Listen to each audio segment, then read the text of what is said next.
तो आप जब भी किसी घर में वास्तु देखने जाते हो और उस घर के एनर्जी फील्ड को देखना चाहते हो कि किस डायरेक्शन में एनर्जी फील्ड किस तरीके से बना हुआ है, और इनमें से सबसे इम्पॉर्टेंट चीज़ जो है वास्तु के दुनिया में बात होते हैं वो है जियोपैथिक स्ट्रेस। जियोपैथिक स्ट्रेस होता क्या है?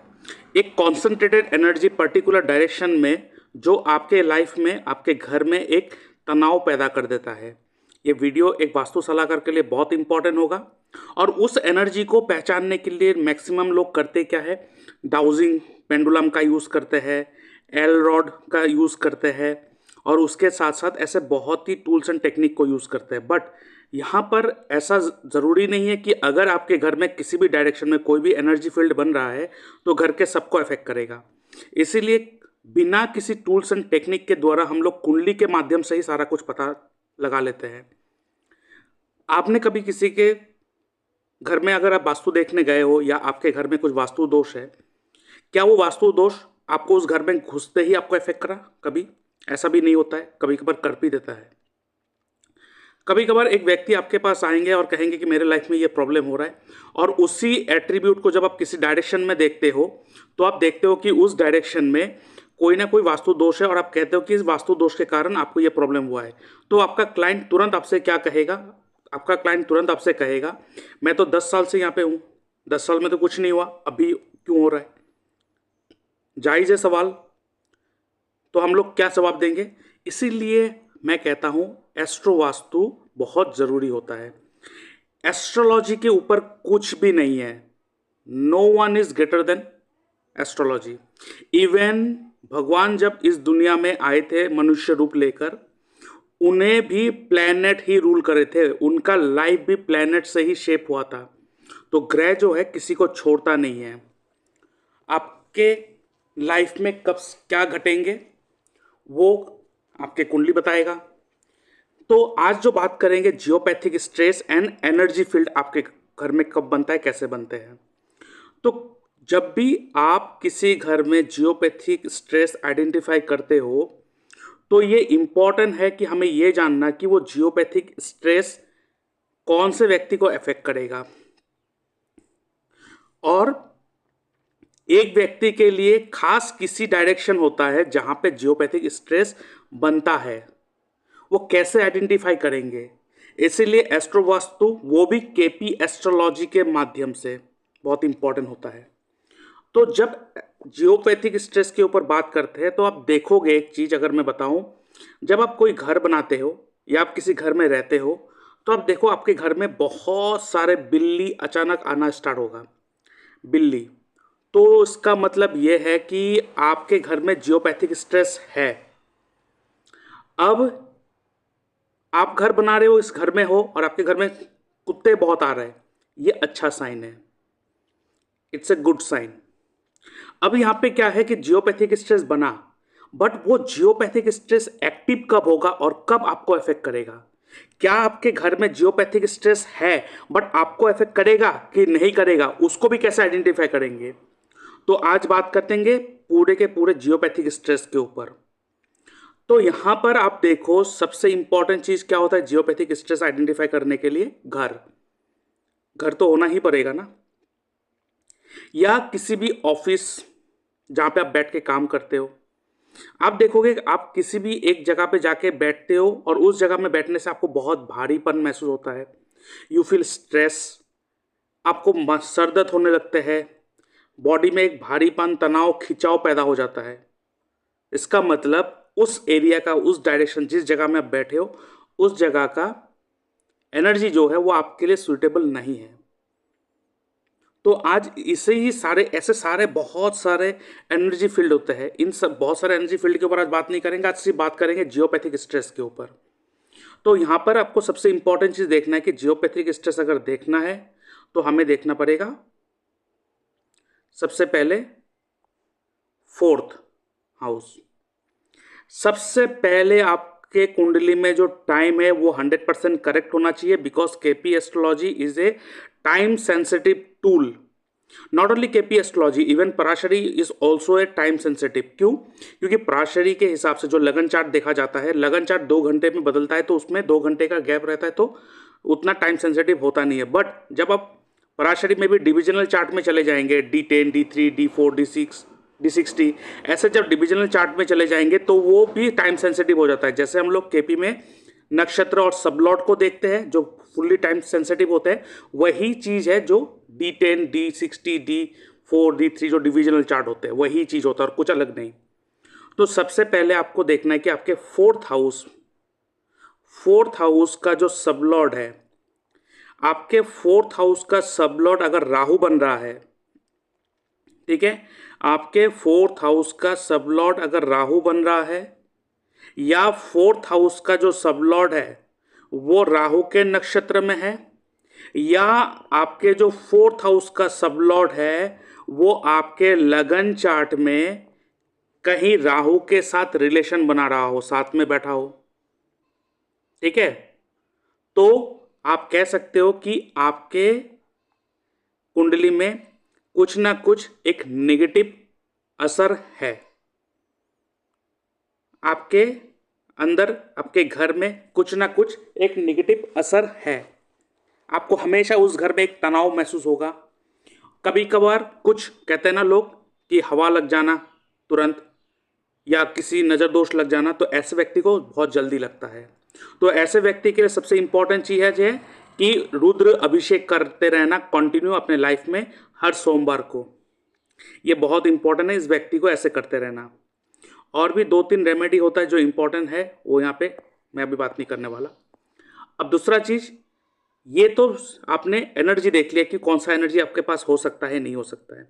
अब जियोपैथिक स्ट्रेस आप कैसे देखोगे? तो जियोपैथिक स्ट्रेस देखने के लिए आपको आइडेंटिफाई करना पड़ेगा प्लैनेट्स, और प्लैनेट्स को आइडेंटिफाई करने के लिए आपको चाहिए प्लैनेटरी स्क्रिप्ट। प्लैनेटरी स्क्रिप्ट मतलब हर एक प्लैनेट अपने नक्षत्र लेवल पर क्या हाउसेस दे रहा है, ठीक है, हर एक प्लैनेट अपने नक्षत्र लेवल पर कौन से हाउसेस को आइडेंटिफाई कर रहा है। तो जैसे आपको पता है कि केपी में हम लोग क्या मानते हैं कि हर एक ग्रह का रिजल्ट उसका नक्षत्र लॉट देता है। अगर वो ग्रह अनटैलेंटेड हुआ तो वो अपना भी रिजल्ट देगा अपने नक्षत्र लॉट के साथ साथ। तो हमें देखना है कि हमारे कुंडली में जो प्लैनेट फोर्थ हाउस को आइडेंटिफाई कर रहा है, सिग्निफाई कर रहा है अपने नक्षत्र लेवल पर, क्या वो फोर्थ हाउस के साथ साथ 8th हाउस या 12th हाउस को भी सिग्निफाई कर रहा है क्या साथ में? क्यों? क्योंकि जियोपैथिक कहां बनेगा? घर पे। घर का हाउस कौन सा होता है? Fourth house. तो प्रॉब्लम का हाउस कौन सा होता है? 8th house and 12th house. अब यहां पर फोर्थ हाउस के साथ अगर 8th हाउस का रिलेशन बने, या फोर्थ हाउस के साथ 12th हाउस का रिलेशन बने, या फोर्थ हाउस का रिलेशन 8 एंड 12 के साथ बने, दोनों तीनों मतलब एक साथ दे रहा हो, सिग्निफाई कर रहा हो, तो आप कहेंगे कि जियोपैथिक स्ट्रेस है कौन से डायरेक्शन में? उस प्लैनेट के डायरेक्शन में जो प्लैनेट सोर्स बन रहा है इस एनर्जी का। मतलब जैसे आते हैं यहाँ पे, जैसे कि आप देख सकते हो सारे के सारे प्लैनेट्स हैं, ये सारे प्लैनेट्स हैं, उसका नक्षत्र लॉर्ड ये रहा, और उसके बाद नीचे इसका सब लॉर्ड। हर एक प्लैनेट नक्षत्र लॉर्ड सब लॉर्ड, प्लैनेट नक्षत्र लॉर्ड सब लॉर्ड। तो सब लॉर्ड का यहाँ पे कोई रोल नहीं है, यहाँ पे बस सब लॉर्ड, सॉरी सब लॉर्ड का कोई रोल नहीं है, यहाँ पे सिर्फ नक्षत्र लॉर्ड देखना है हमें। तो यहाँ पर हमें पता है कि प्लैनेट का रिजल्ट कौन दे रहा है? नक्षत्र लॉर्ड। तो नक्षत्र लॉर्ड रिजल्ट दे रहा है, बट वो रिजल्ट आपके पास लाता कौन है? वो प्लैनेट, वो ग्रह। इसलिए प्लैनेट को कहा गया है द डिलीवरी एजेंट। प्लैनेट का काम होता है आपको जो रिजल्ट मिला है वो रिजल्ट आपके पास लाके दे, ठीक है। तो यहां पर अगर देखा जाए, आप देखो सबसे पहले सूर्य का नक्षत्र लॉर्ड चंद्रमा जो 4 एंड 12 दे रहा है, इसका मतलब 4 एंड 12 फोर्थ हाउस के साथ साथ 12th हाउस का रिलेशन बना। उसके बाद दूसरा यहां पे अगर देखा जाए तो यहां पे भी नहीं है, वहां पे भी नहीं है। अब अगर यहां पे देखा जाए तो मर्क्यूरी में है, क्योंकि मर्क्यूरी का नक्षत्र लॉर्ड चंद्रमा है जो 4 एंड 12 को दे रहा है। अब यहाँ पे जुपिटर है, जुपिटर का नक्षत्र लॉर्ड 1 एंड 10 दे रहा है, कोई प्रॉब्लम नहीं है। अब यहाँ पे आप कह सकते हो कि जुपिटर तो 4, 8, 12 दे रहा है, लेकिन हमने क्या कहा? हर प्लेनेट का रिजल्ट उसका नक्षत्र लॉर्ड देता है। यहाँ पे जुपिटर प्लेनेट है, उसका नक्षत्र लॉर्ड शुक्र है, तो शुक्र यहाँ पे 4 के साथ साथ 8 या 12 नहीं दे रहा है। बट यहाँ पे मुझे और एक चीज़ चेक करना पड़ेगा, क्या जुपिटर यहाँ पे टेनेंटेड है या अनटेनेंटेड है। और अगर अनटेनेंटेड है तो हम लोग किसको भी पकड़ लेंगे, ठीक है। तो अभी हम लोग यहाँ पे देखेंगे कि बृहस्पति किसी भी प्लेनेट का नक्षत्र लॉर्ड बना है कि नहीं। यूरेनस का बना है, लेकिन यूरेनस नेपच्यून प्लूटो को हम लोग लेता नहीं है। बाकी सब प्लेनेट अगर देखा जाए, जी हाँ, तो यहाँ पर आप कह सकते हो कि जुपिटर जो है अनटेनेंटेड, तो अपना भी रिजल्ट देगा। इसका मतलब जुपिटर भी यहाँ पे जियोपैथिक स्ट्रेस को दे रहा है। तो यहाँ पे कौन सा प्लेनेट मिला मुझे, ये सूर्य, उसके बाद बुध, उसके बाद शुक्र। शुक्र का क्यों, शुक्र का नक्षत्र और राहु है जो 4, 8, 12 ये सबको दे रहा है, ठीक है। तो इसका मतलब देखो, आप कहोगे यहाँ पे राहु भी दे रहा है और यहाँ पे केतु भी दे रहा है, तो आप कह सकते हो इतने सारे जगह पे क्या जियोपैथिक स्ट्रेस है। जी हाँ, इतने सारे डायरेक्शन। अब डायरेक्शन कौन सा निकालेगा, डायरेक्शन निकलेगा प्लैनेट। क्यों, प्लैनेट आपको रिजल्ट लाके देगा। तो यहाँ पे सूर्य रिजल्ट दे रहा है, तो सूर्य का डायरेक्शन क्या है, ईस्ट डायरेक्शन। इसका मतलब इस व्यक्ति के लिए उसके घर में ईस्ट डायरेक्शन में जियोपैथिक स्ट्रेस है। इसमें प्लैनेट कौन है, सोर्स कौन है, मर्क्यूरी। मर्क्यूरी का डायरेक्शन क्या है, नॉर्थ। उसके बाद यहाँ पे जुपिटर है, जुपिटर का नक्षत्र डायरेक्शन नॉर्थ ईस्ट। वीनस का नक्षत्र राहु, राहु 4, 8, 12 को दे रहा है। देखिए यहाँ पे सिर्फ 8 और 12 देने से जियोपैथिक स्ट्रेस नहीं बनता है, 4th हाउस रहना पड़ेगा तो ही जियोपैथिक स्ट्रेस बनेगा। इसका मतलब वीनस का डायरेक्शन क्या है, साउथ ईस्ट। उसके बाद यहाँ पे राहु भी अपने नक्षत्र लेवल पर कर रहा है एक्टिव जियोपैथिक स्ट्रेस को, तो साउथ वेस्ट। उसके बाद केतु का भी यहाँ पे जियोपैथिक स्ट्रेस कर रहा है, तो कौन सा, नॉर्थ ईस्ट, क्योंकि केतु का भी डायरेक्शन नॉर्थ ईस्ट लेते हैं हम लोग। तो आप देखो इतने सारे direction, east, north, north east, south east and south west, इतने सारे डायरेक्शन में जियोपैथिक स्ट्रेस है। लेकिन ये जियोपैथिक स्ट्रेस इनको तब इफेक्ट करेगा जब इन ग्रह का दशा, अंतरदशा, प्रत्यंत दशा आएगा। उस समय अगर ये व्यक्ति इन डायरेक्शन में से, east direction, north direction, north east direction, south east direction and south west direction, इनमें से किसी भी एक डायरेक्शन में बैठ के बहुत ही इंपॉर्टेंट काम कर रहा होगा या उसका बेडरूम होगा, तो उस समय उनका नींद खराब होगा, सर दर्द होगा, लाइफ में बहुत भारीपन आ जाएगा, बहुत ही ज़्यादा स्ट्रेस फील होगा, लाइफ बहुत एक अप्स एंड डाउन्स में चला जाएगा। तो जो व्यक्ति कहता है कि 10 साल में घर पे रहा तब तक नहीं हुआ, आज ये क्यों करा, इसका मतलब अगर आपको कोई भी डायरेक्शन से प्रॉब्लम आ रहा है तो ये आपके दशा के कारण आया है। अगर दशा आपका, जिसका प्लैनेट का दशा चल रहा है, अंतर्दशा चल रहा है, प्रत्यंत दशा चल रहा है, अगर वो नक्षत्र लॉर्ड के द्वारा 8th हाउस या 12th हाउस को भी एक्टिव कर रहा है, इसका मतलब जो सोर्स प्लैनेट है उस सोर्स प्लैनेट के डायरेक्शन में रहना आपके लिए सही नहीं होगा। इसीलिए एस्ट्रोलॉजी बहुत इंपॉर्टेंट हो जाता है, सिर्फ वास्तु करने से कुछ नहीं होता। इसीलिए मैं कहता हूं कि जो भी जितने बड़े बड़े वास्तु सलाहकार है उनको ये एस्ट्रो वास्तु, वो भी केपी एस्ट्रोलॉजी के माध्यम से, जो हिट थ्योरी होता है उसके माध्यम से सीखना चाहिए, तभी आप 100% रिजल्ट दे पाओगे, नहीं तो नहीं दे पाओगे। तो यह है जियोपैथिक स्ट्रेस के ऊपर, और बहुत सारे वास्तु के ऊपर टूल्स एंड टेक्निक्स है। लेकिन अगर आप लोग सीखना चाहते हो तो आप मुझसे जुड़ सकते हो, और अगर आप अपना अपॉइंटमेंट बुक करना चाहते हो, अपना कुंडली एनालिसिस करवाना चाहते हो, तो उसके लिए भी आप मेरे इस नंबर पर मैसेज कर सकते हो, और उसके लिए आपको क्या करना है वो प्रोसेस मैं आपको समझा देता हूँ। और आगे बढ़ने से पहले मैं अपने व्यूअर्स को कहना चाहता हूँ, अगर आप अपना बर्थ चार्ट एनालिसिस करवाना चाहते हो तो आप अपने date of birth, time of birth, place of birth, आपका नेम, जेंडर मेरे इस व्हाट्सएप नंबर पे मैसेज कर सकते हो, और आपको जो भी आपका सवाल है, कोई भी 3 सवाल आप पूछ सकते हो, उसके ऊपर मैं एक डिटेल वीडियो बना के यूट्यूब में अपलोड कर दूंगा, उसका लिंक आपके साथ शेयर कर दूंगा, जिसके लिए मैं चार्ज करता हूँ 550 रुपीज़ ऑनली। ये एनालिसिस वीडियो आपको 6 से 7 दिन के अंदर मिल जाएगा। उसके साथ साथ अगर आपको कोई डाउट है, आप मुझसे बात करना चाहते हो, तो आप फ़ोन कॉल कंसल्टेशन बुक कर सकते हो, जहाँ पे आपके साथ फ़ोन में बातचीत होगा। इसका जो फीस मैं चार्ज करता हूँ दैट इज़ 910 रुपीज़ ऑनली। आप मेरे इस UPI में पेमेंट करोगे, उसका स्क्रीनशॉट भेजोगे, उसके बाद आपको मैं एक टाइम स्लॉट अलॉट कर दूंगा। और उसके साथ साथ अगर आप जूम लाइव कंसल्टेशन बुक करना चाहते हो, जहाँ पे जूम पर लाइव बातचीत होगा आपके साथ, और पूरे डिस्कशन का जो भी रेमेडी होगा, जो भी डिस्कशन होगा, उसका रिकॉर्डिंग आपको प्रोवाइड करा जाएगा। तो उसका जो मैं फीस चार्ज करता हूँ दैट इज़ 1200 रुपीज़ ओनली। आप मेरे CPI नंबर पेमेंट करोगे, उसका स्क्रीनशॉट भेजोगे, उसके बाद आपको मैं टाइम स्लॉट दे दूंगा। और दूसरा, अगर आप अपना घर का वास्तु ठीक करवाना चाहते हो वो भी एस्ट्रो वास्तु के माध्यम से, जहाँ पे जूम पर आपके साथ लाइव बातचीत होगा, जहाँ पे रिकॉर्डिंग भी आपको प्रोवाइड करा जाएगा सारा रेमेडी का, और आपके घर का जो भी वास्तु करा जाएगा वो अकॉर्डिंग टू योर चार्ट, क्योंकि ओनली वास्तु कोई काम का नहीं है if it is not align with your chart. Chart मतलब आपके कुंडली के हिसाब से अगर नहीं होगा तो इसका फीस मैं जो चार्ज करता हूँ दैट इज़ 5500 रुपीज़ ओनली। और उसके साथ अगर आपके पास टाइम करेक्ट नहीं है, डेट ऑफ बर्थ करेक्ट नहीं है, तो आप बर्थ टाइम रेक्टिफिकेशन करवा सकते हो, और उसके लिए मैं जो फीस चार्ज करता हूँ 2100 रुपीज़ ओनली। आप मेरे जीपे नंबर पेमेंट कर सकते हो, उसका स्क्रीनशॉट भेजोगे, उसके बाद जो आगे का प्रोसेस होगा वो आगे बढ़ते रहेगा।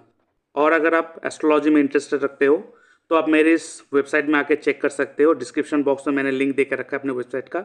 जब आप यहाँ पे आओगे आप देख सकते हो कौन से कोर्स को मैं यहाँ पे देता हूँ। सबसे पहले sure short prediction technique and remedy, और इसी का ही एडवांस वर्जन भी है, तो आप इनको भी ले सकते हो। अगर आप नीचे आओगे तो आप देख सकते हो ये है sure short prediction technique, master prediction technique, more than 1000 prediction technique, ये एडवांस है। और उसके साथ और जो कोर्सेज है जैसे कि मंत्र हीलिंग टेक्निक, आपके कुंडली के हिसाब से कौन से मंत्र जाप करें, आपके पर्टिकुलर कौन से हाउस से प्रॉब्लम आ रहा है, जिसके कारण आप कौन से हाउसेस का अगर आप मंत्र जाप करोगे तो आपका वो घर, जिस घर से आपको प्रॉब्लम आ रहा है वो ठीक हो जाएगा। और उसके साथ साथ कुंडली मैच मेकिंग टेक्निक, कुंडली मैच मेकिंग के ऊपर कोई बात नहीं करता है, क्या करते हैं लोग अष्टकूट मिलान करके छोड़ देते हैं, but that is the most dangerous system जो कर रहे हैं लोगों के मैरिड लाइफ ख़राब हो रहा है। तो मैं चाहता हूँ कि प्रॉपर मैरिज मैच मेकिंग लोग सीखें और उनको यूज़ करके ही लोगों को गाइड करें ताकि मैरिड लाइफ अच्छा हो। उसके बाद और एक जो कोर्स है ये है planetary alignment technique and KP astrology certification course. उसके साथ साथ ये है रतन कोटियम राजू पद्धति, जिसे हम लोग कहते हैं RKP एस्ट्रोलॉजी कोर्स, इसको भी आप ले सकते हो। उसके साथ साथ जेमस्टोन एस्ट्रोलॉजी, जहाँ पे जेमस्टोन के बारे में आपको सिखाया जाता है। ये स्टैंडर्ड फॉर्मेट है, बेसिक फॉर्मेट है, जहाँ पे आपको जेमस्टोन के ऊपर सिखाया जाता है कि कौन सा जेमस्टोन आपकी कुंडली के हिसाब से आपके लिए सही होगा। उसके बाद एस्ट्रो वास्तु हिट थ्योरी, अगर आप वास्तु करना चाहते हो तो वास्तु के साथ साथ astro vastu is the most important part, ये आपको जानना ही चाहिए। उसके साथ बेसिक टू एडवांस कोर्स, और इसमें आप देख सकते हो क्या क्या कवर करके रखा है यहाँ पे।